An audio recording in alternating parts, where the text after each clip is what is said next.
Now we take the next question. We have to find the area bounded by the curves y is equal to sin inverse x, y is equal to cos inverse x and the x-axis.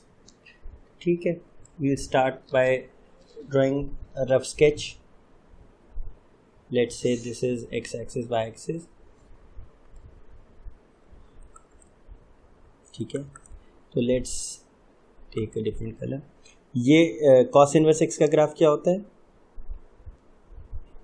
Something of this sort. And sin inverse, let's draw it again. Symmetrical. This would be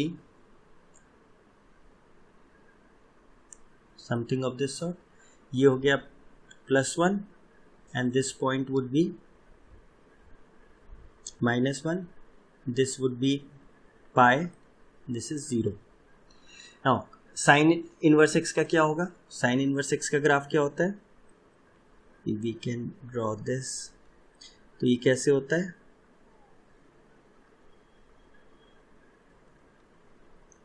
Let's say this point would be, ये point हो गया, this is pi by 2 and this is minus pi by 2 and this is 1. ये point क्या है? 1. तो what is the, this would be approximately ऐसे आएगा. ठीक, तो what is the area bounded between the two? The area bounded by the two, तो दो आ रहे हैं, एक ये एरिया आ रहा है, एक ये आ रहा है, तो हमें कौन सा निकालना है? Which is bounded by the x axis. x axis से bounded area तो ये है. We have to find this area. But if you look closely, ये जो point of intersection है इनका, this is the point of intersection.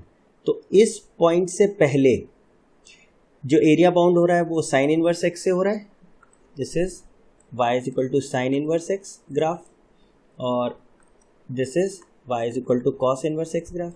तो ये जो हमारा ये point आएगा जो भी point of intersection से, उससे पहले जो ग्राफ आ रहा है वो अंडर साइन इनवर्स एक्स है और उसके बाद वाला is under cos inverse x. तो जो एरिया निकलेगा दोनों का that would be the sum of the two.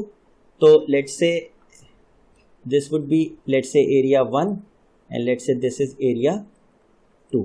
तो रिक्वायर्ड एरिया वुड बी 1 + 2. तो सबसे पहले तो निकालना होगा पॉइंट ऑफ इंटरसेक्शन, बिकॉज उसके बगैर तो हम कुछ कर ही नहीं सकते. जो पॉइंट ऑफ इंटरसेक्शन होते हैं वो they become our limits of integration. तो we have to solve them simultaneously. तो sine inverse x is equal to cos inverse x. Now अगर इनवर्स ट्रिग्नोमेट्री आपको अच्छे से आती तो you can very well know कि किस वैल्यू ऑफ एक्स पे साइन इनवर्स एक्स और cos inverse x same output देते हैं, and that is x is equal to 1/√2. Sine 45 भी 1/√2 होता है, cos 45 भी 1/√2 होता है. तो दिस पॉइंट इज π/4. ठीक है. अदरवाइज अगर ये पॉइंट नहीं पता है तो therefore we can solve them taking sine both sides. तो क्या हो जाएगा? Sine of sine inverse x is equal to sine of cos inverse x. तो sine of sine inverse x तो एक्स होता है and sine of cos inverse x क्या हो जाएगा? 1 - x². तो squaring both sides we have x² is equal to 1 - x², 2x² is equal to 1, x² equals to 1/2. Therefore x is equal to ± 1/√2. तो x क्या लेंगे? 1/√2, क्योंकि ये फर्स्ट क्वाड्रेंट में इंटरसेक्ट हो रहे हैं. तो this would be the point of intersection, जो कि हम लोग ऑब्जर्वेशन से भी बता रहे थे. ठीक है. तो हमारा जो लिमिट होगा वो कहाँ पे टूटेगा? ये जो हमने पॉइंट मार्क किया था, this is x equals to 1/√2. तो जो फर्स्ट पार्ट का area that would be what? From 0 से 1/√2 किसके नीचे एरिया है? साइन इनवर्स एक्स के नीचे. तो sine inverse x dx. And जो सेकेंड एरिया है दैट इज फ्रॉम 1/√2 से 1 तक. ये 1 पॉइंट है. It's we take a different colour. ये 1 तक गए हैं, 1/√2 से 1 तक गए. तो ये किसके नीचे एरिया है, cos inverse x dx। Now इसको इंटीग्रेट करना तो इस सिंपली बाय पार्ट्स यूज करना है हमको, 1 dot dx and 1 dot dx। तो फर्स्ट पार्ट को करते हैं, फ्रॉम 0 से 1/√2 1 dot sine inverse x dx। तो ये हो गया आपका second function, 1 is your second function, sine inverse x is your first function. तो बाय पार्ट्स यूज करें तो we have sine inverse x integral of 1 dx minus d by dx of sine inverse x integral of 1 dx का whole dx। Limits हम लोग बाद में put कर लेंगे। तो 1 का हो गया x sine inverse x minus differential of sine inverse x is √1 minus x square, 1 का इंटीग्रल हो गया x and whole dx। Now if we can manipulate this, we can write this as x sin inverse x, minus अंदर ले जाएं and half से multiply divide कर दें तो minus 2x and we have √1 minus x square dx। Now we take 1 minus x square as t, इसको अगर हम t अज्यूम कर लें तो ये उसका डिफरेंशियल मौजूद है। तो what do we get, x sin inverse x plus half we'll get dt into t raise to power minus half. तो इसका इंटीग्रल क्या हो जाएगा, x sine inverse x plus half and this would be t raise to power half और 1 into 2। तो 2 से 2 cancel हो गया and we are left with x sine inverse x plus t raise to power half, t हमने √1 minus x square माना था तो ये हो गया 1 minus x square. And now we'll put the limits as 0 से 1/√2। तो 0 से 1/√2 रखा तो क्या होगा, 1/√2 साइन इनवर्स 1/√2 प्लस √1 माइनस 1/√2 का square is half minus 0 into sine inverse 0 plus √1 minus 0।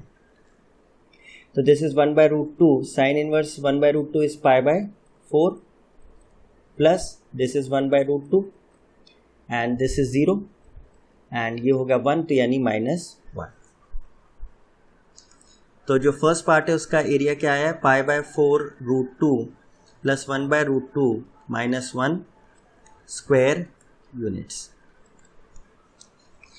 Now the second part which is 1/√2 to 1 cos inverse x dx can be written as 1/√2 from 1 and we can write this as π/2 minus sin inverse x dx. So this can be written as from 1/√2 to 1 π/2 बाहर 1 dx minus 1/√2 to 1 sin inverse x dx। अब sin inverse dx का तो integral वही होगा जो भी हमने ऊपर निकाला, that was x sin inverse x plus √1 minus x square and 1 का हो गया x, तो this gives you π/2 x from 1/√2 to 1 minus this is x sin inverse x plus √1 minus x square and from 1/√2 to 1 integrate करेंगे। तो now plug in the values, π/2 this gives you 1 minus 1/√2 minus 1 रखेंगे तो 1 sine inverse 1 plus √1 minus 1 square minus 1/√2 sine inverse 1/√2 plus √1 minus 1/√2 का square is 1/2। तो we get π/2 minus π/2√2 minus this becomes 0 and sine inverse 1 is π/2 तो ये हो गया minus π/2 minus this becomes 1/√2 and sine inverse 1/√2 is π/4 and plus 1/√2. So on opening the bracket we get π/2 minus π/2√2 minus π/2 plus 1/√2 π/4 minus 1/√2. तो π/2 gets cancelled और यहाँ पे हमें क्या मिला, π/4√2 माइनस π/2√2 माइनस 1/√2। तो this can be simplified as minus π/4 This gives you 4 root 2 minus 1 by root 2. Now if we look closely,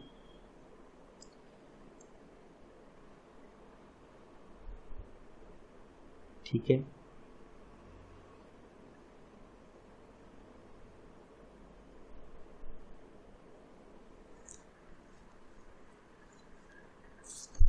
now we see that यहाँ पे हम लोग से गड़बड़ हुई है. This is minus half. So therefore this becomes pi by 2 root 2 minus pi by 2 plus, and this would be plus 1 by root 2. This gives you plus 1 by root 2. This gives you plus 1 by root 2. तो now दूसरा area भी आ गया. Now the required area is what? Required area is 1 plus 2. So that was, first area was pi by 2 root 2 plus 1 by root 2 minus 1, और दूसरा area आया है 1 by root 2 minus pi by 4 root 2. We see that this gets cancelled and we have 2 upon root 2 minus 1, which can be written as root 2 minus 1 square units. Therefore this is the required area between sin inverse x and cos inverse x and the x axis. ठीक है. Now we take the next question. We have to find the area bounded by the curve x is equal to 2y minus y square and the y axis. Now important to note is we have to find the area bounded by y axis. Let's say we start by drawing a rough sketch. यहाँ पे तो सिर्फ एक ही curve है, तो there is no need of finding the point of intersection. Now x is equal to 2y minus y square क्या represent कर रहा है? This is representing if we take y square minus 2y on the left side और x को right side ले आएं, तो this gives you, if we complete the square, 2y plus 1 and minus x plus 1. So this is y minus 1 whole square is minus x minus 1. Now this represents a parabola whose vertex is 1, 1 and it is left facing. ठीक है, left facing है and इसकी horizontal parabola है. तो let's say we take this as axis and this point is 0, 1. Centre है 1, vertex है 1, 1. Let's say this is 1. तो this is left facing. अच्छा, the important point is whenever the parabola does not have the axis as x axis or y axis, तो फिर हमको एक चीज़ हमेशा करनी होगी कि we'll have to find out where this curve cuts the x axis or y axis. तो x minus 2y minus y square cuts x axis at y0. तो y0 रखेंगे तो x क्या आएगा? 0 आएगा. यानी x axis को ये कहाँ कट कर रहा है? इस पॉइंट पे कर रहा है. Similarly this curve cuts y axis at x0. x को 0 करेंगे तो आएगा 2y minus y square is 0. If we take y common, we have 2 minus y equals to 0. Therefore we have 2 points, y equals to 0 and y equals to 2. यानी ये point तो common आ रहा है दोनों में, and y is equal to 2 is let's say this point. This is 0, 2. So your curve would be passing through, let's say we draw this again, something of this sort. Vertex हो गया इसका 1, 1 और 0, 0 और 0, 2 पे y एक्सिस को cut कर रहा है. तो the required area in this case would be this, and this area is formed by the curve and the y axis. तो अगर y एक्सिस से एरिया हम निकाल रहे हैं तो then the area would be given by required area would be, let's name it 0 a b. तो 0 a b o, and this would be from y equals to 0 to 2 x dy. x dy means हम x को subject बना के function को लिखें तो x is 2y minus y square dy. So this gives you on integrating this becomes y square and this is y cube by 3 from 0 से 2. तो this gives you 4 minus 8 by 3 और 0 पे तो 0 ही आएगा. तो this gives you 4 3 12 4 by 3 square units. तो therefore अगर y axis से हमें निकालना है तो बस हमें चेंज क्या करना है, we have to put the limits of y and instead of y dx we put x dy.